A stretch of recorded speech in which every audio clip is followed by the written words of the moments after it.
Bueno, la jornada de hoy la hemos destinado a dos ámbitos de actuación para las industrias alimentarias que son de tremendo interés y de tremenda actualidad, que son, por un lado, la innovación, tendencias de innovación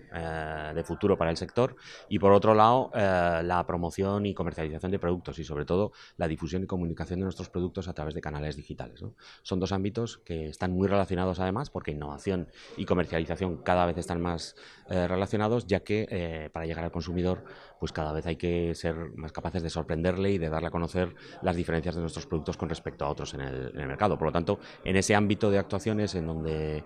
se va a desarrollar la jornada, y además lo que haremos será presentar las conclusiones de dos de los proyectos relacionados con estos temas que hemos desarrollado en la asociación en colaboración con el clúster de alimentación y con cooperativas agroalimentarias de Aragón, que son un proyecto de internacionalización digital y otro sobre alimentos saludables. Lo novedoso de los dos proyectos es, por un lado, en el de internacionalización digital, lo que hemos realizado es dos experiencias piloto de localizar y de implantar dos marketplaces de productos de alimentación de Aragón,